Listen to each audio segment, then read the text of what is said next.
That is There it Malcolm. is. Hey, before we get started, I see some people asking in chat about the shirt that I'm wearing. So this shirt actually just went up for pre-order today.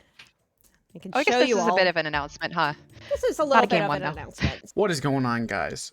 So Zenimax is a walking meme. I don't even know how this made it past editing, but I guess I'm doing this for our entertainment. So just take a look at this. This is the most funniest thing you're gonna see in this entire video, I'd say. And if you're a longtime player who's been with us from the beginning, ESO fam represent. ESO fam represent. What is your deal? Yeah, this video was not meant to bash anybody. It's not meant to bash anybody in particular. This is just pure and utter comedy. So we're going to be recapping the ESO year-end live stream that Zenimax put together. And let me go right out and say that the hype that they built up for this stream far outweighed of anything that actually happened. Are we going to get a new class? No. What about a new skill line? No. New playable race? No. But boy, do we have some awesome Twitch drops for you. Get this premium first release little pony that nobody cares about a Twitch drop. Also, we got this new Mehrunes Dagon t-shirt that we're gonna mention every 20 minutes because we're a sellout. Oh, so no problem, right? They're gonna get new servers for this. Well, not exactly. We're gonna be updating our hardware, but we have no timeline on the completion of that. Even though we announced it like, 1 year ago that we were updating our hardware, but we just took a little bit too much time, doing the pets and, doing the new merch, the new monetization on the armory system. We're going to go on to that.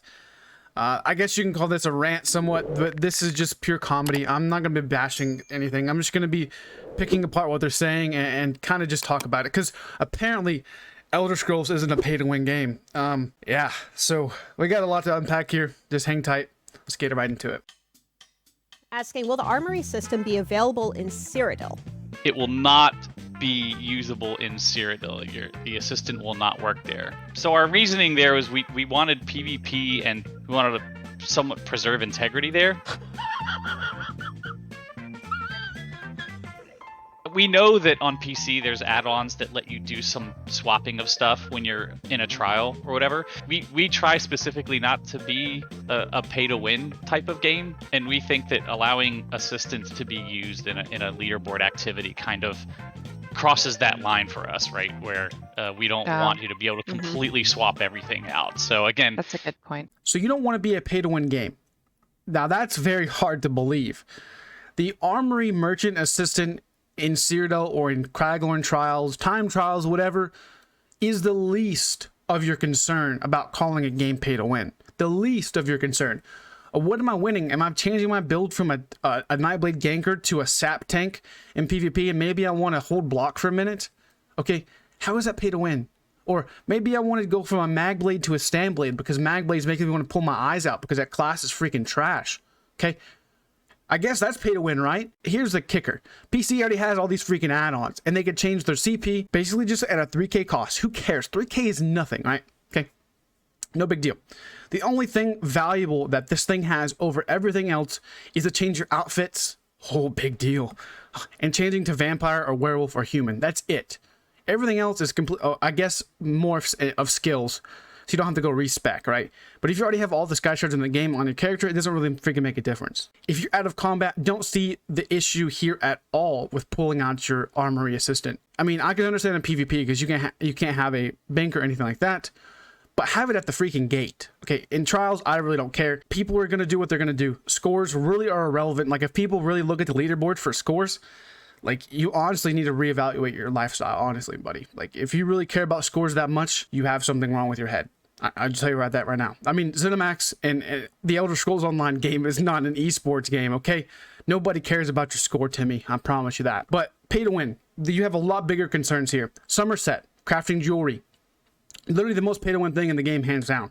Like, oh, you can make new moon jewelry, infuse. You got, if you don't have this, you're basically screwed. Okay, don't forget about the transportation system as well. I don't know if they changed this or not here recently. They changed a lot of things, but back in the day, you had to have Clockwork City DLC to be able to change anything.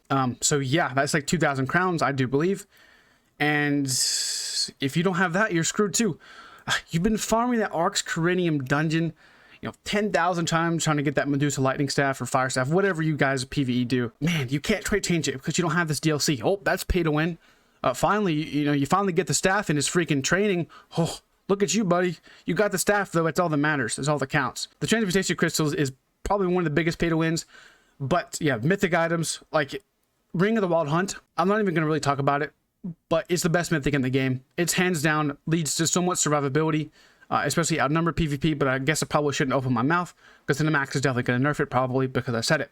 You have craft bags. Now, these are pay to win. Now, anything out of all of these that actually affects your gameplay, the craft bag will affect you 99.99% of the time. You're trying to farm gear, and you have literally mats in your inventory. You're trying to hold on to your crafting materials, trying to hold on to your all your different glyphs and all that stuff, your raw mats.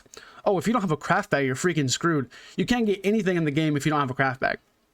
Trying to farm for gear and kill dungeon bosses and farm for anything, it's going to be a nightmare, because if you don't have a craft bag and you don't have a merchant, you're freaking screwed. You have to literally sell everything after you go into a dungeon. You have to buy bag space with in-game money or crown store money to even be able to even afford to be able to not have a craft bag.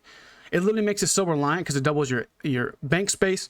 You get XP bonuses, gold bonuses, all this stuff. So you really mean to tell me that the Armory Merchant is more pay to win than all of the things? No. And that's not even including arenas like the Vatron 2H, the Vatron Ice Staff, all the other arena weapons that everybody uses, the Maelstrom Inferno or Maelstrom Lightning for PvE. You really mean, I guess it's a base game now because Maelstrom has been out forever, so they added it basically to the base game. But you guys get the drift here. The Armory Merchant is literally the farthest thing that they need to think about for overall pay to win aspect of ESO. Then another question from Izanagi. They wanted to know, will Dark Convergence continue to be allowed to pull players outside of structures with placements on walls? I mean, that's just a bug. We'll get it fixed. Yeah, that's a bug. Yeah. Okay, so no. Yeah. That's good to know. Actually, because I have seen a lot of people asking that as well. I mean, that's just a bug. We'll get it Yeah, fixed. that's a bug. Why are we still here? Just to suffer? Yeah, that's a bug. Oh, that's just a bug. It's just a bug. I'm literally crying in Dragon Leap right now, okay? It just... That's a joke, man. You guys are lying straight through your teeth. I doubt. I mean, if they do, I'll give my props to them, but Dragon Leap has been bugged for over 6-7 months at this point.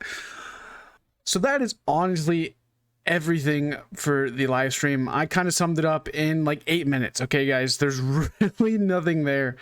Now, there are a few funny clips that I probably should put here at the end, but I really got one that I really want to show you guys.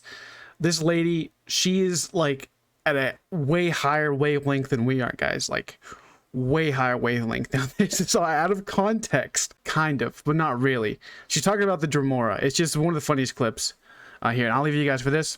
And that's it for me, and I'll catch you guys at the next one. Peace. I think you'll enjoy this new window into the Dremora and into Daedric culture as much as the team and I enjoyed exploring it. You'll see that they're more than just demonic-looking baddies.